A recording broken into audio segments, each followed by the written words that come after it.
Hello everybody, thank you so much for joining me for another Not Too Shabby Design Team project. Your coupon code to save 10% is on the screen. It's Jen10, that's Jen with 2 N's. I'm going to be creating another card today using the Cutie Patootie Let's Get Crafty stamp set by Penguin Palace. I love this stamp set, and you guys seem to really like the first card I made with it, so I thought we'd jump in and do another scene card here using this stamp set. So I'm going to be doing a lot of masking here in the beginning of this card. This will be a 1-layer card, and as the title of the video says, I am stepping out of my comfort zone using colored pencils. So for those of you who might be new to masking, I went ahead and I stamped all the images that I'm going to be using on some masking paper. I'm using Simon Says Stamp masking paper, but you can use any masking paper that you have in your stash. There's a number of varieties. And if you don't have masking paper, you can always use some Post-it note paper, which is really affordable. So for today, I'm using my Gina K Amalgam ink. This ink is good for any type of coloring medium, including colored pencils. Now you can see here, for this particular card, I'm using the masks that I stamped and cut out to help me with placement. And you can see, quite comical here, I could not get this easel straight for, like, what was that, 4 or 5 tries, and still kind of figuring it out. But sometimes I find when you're having multiple layers to your stamping, when you're masking, that you definitely want to use the masks to your benefit and help you out. You want to make sure when you're doing masking that the images you want in the forefront of your scene are the images that you stamp first. So of all the images, the cat is what I want in the foreground, then 2 of the little paint tubes, and then I can go ahead and move on to the buckets of paint brushes. And you can see here, I'm not going to move my easel this time. I'm just going to peel up the leg so I can stamp the paintbrush bucket, and then I don't have to worry about getting it into the same position again. So I'm going to go ahead and stamp the paint brushes and the little holder that they're in to the left-hand side of the card. When I was kind of thinking of the concept for this card, I sort of wanted it to be like whoever owned this craft room was having an amazing time getting creative, was getting messy in the craft room, and kind of came out with this masterpiece. So I'm not exactly sure if it's the little kitty who is our artist today, or if their owner was the one who created the look-alike self-portrait of the kitty. But whoever it was, like I said, had a great time with the paintbrushes everywhere, the paint tubes. And now I'm going to go ahead and I'm going to stamp out the easel. You will notice that I stamped the images a couple times each. This is because I wanted to make sure I had a nice crisp black image.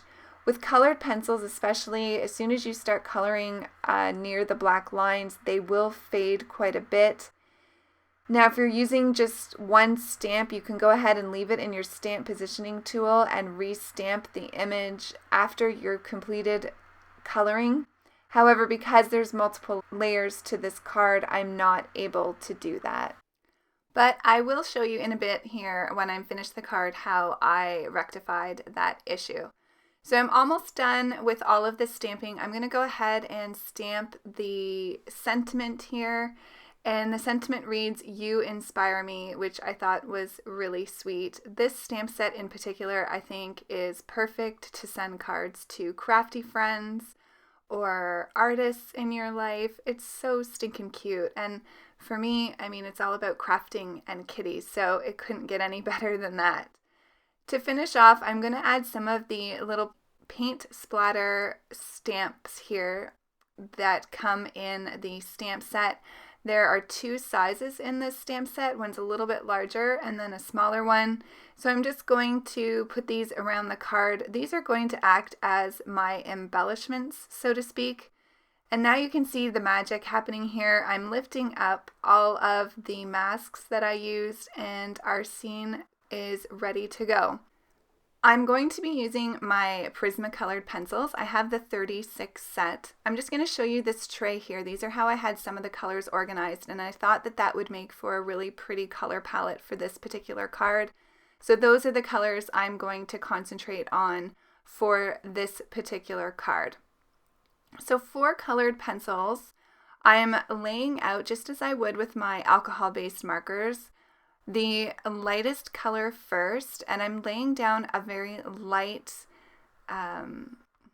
coverage of pencil. I don't want to add too much wax to the paper right away, as that will make it really hard to blend.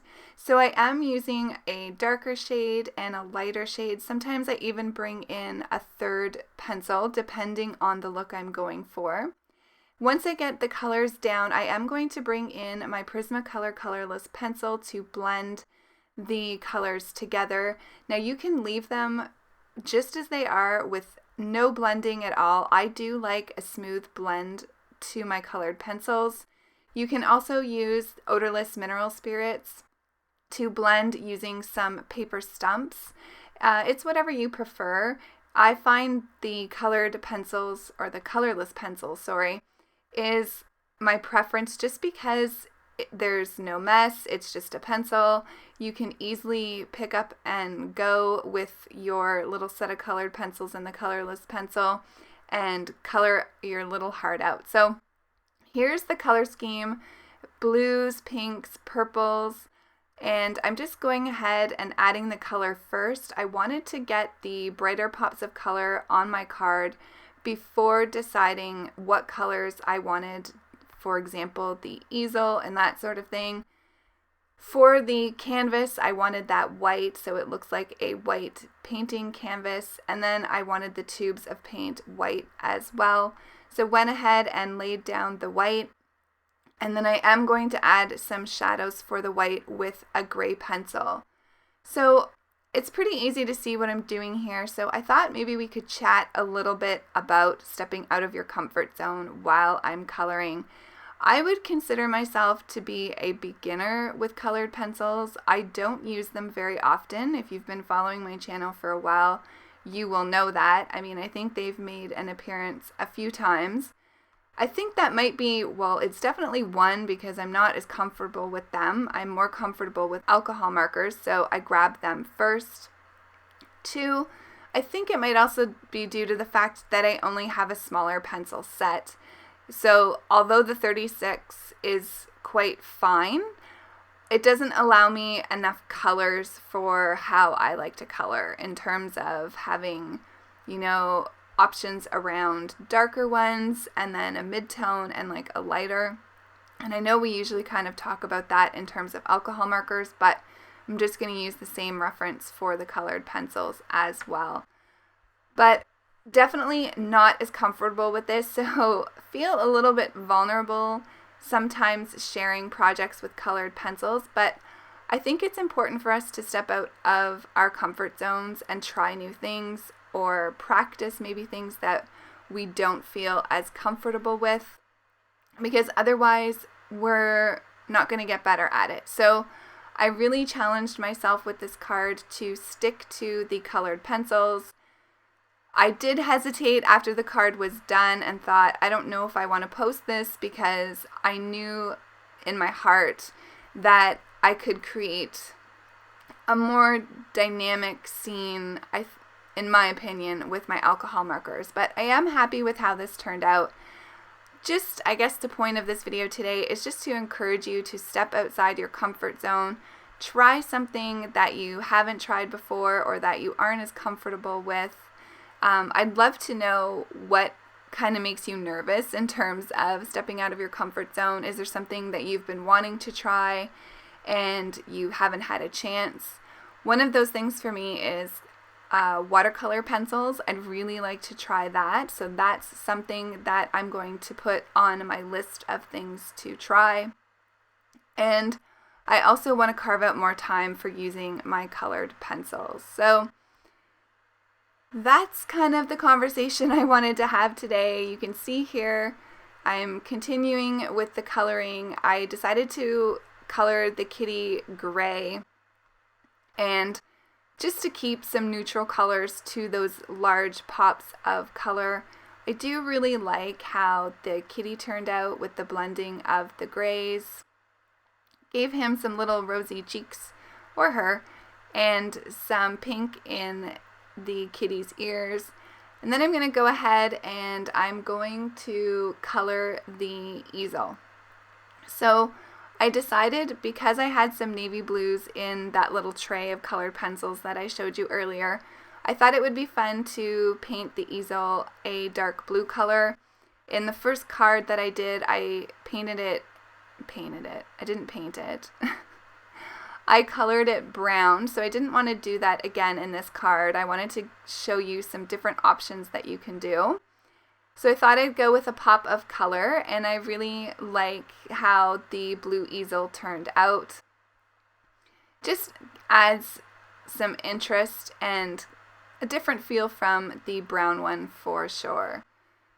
So once I get this blended, I will move on to just finishing up the paintbrushes, and then I need to add a little color to the label of the paintbrushes, and then it will be pretty much complete. I am going to go ahead and do a little bit of coloring for the background. I'm not going to do too much. You'll see here in a second once I get the paintbrushes done. And just as I did for the first card, I'm using some brown for the paintbrushes. I did add in a little bit of a peachy brown tone for the base of the paintbrushes. Again, something a little different from the ones I created the first time. Here's where I'm going to go ahead and add the color to the paint labels. And then once I do that, I will create the background. So for the area behind the easel, which would be the wall, I'm just using a very light gray pencil. It's not even showing up that great on camera. I think I may go back and darken that up just a little bit. Maybe do 2 colors with the gray, or 1 step up with the gray colored pencils. And then for the floor, I'm just going to use some browns here, and I'm just really using a light touch with that pencil. I am bringing in a darker brown for some shadows underneath the images, and then I'll use that colorless pencil again to ensure that that looks like a smooth blend. Just adding a little bit more here. I wanted to draw that color down just a little bit. And now I just wanted to show you here that I did go over the entire images with my black Memento marker to bring back those dark colored lines. So that's an easy way to get those lines back. Thought I'd add a little bit of interest to this very clean and simple 1-layer card by rounding the edges. And there's the card complete. So I hope you enjoyed this. I hope you will join me in stepping out of your comfort zone a little bit and doing something that maybe makes you nervous. I really appreciate you guys joining me today, and I really hope you liked this card. Don't forget to check out the Not2Shabby Shop. Here's a couple more videos that you can watch until I have a new video up for you. Don't forget to subscribe, and I will see you all really soon in the next video. Have a great day, everyone, and don't forget to use that coupon code GEN10. Take care. Bye.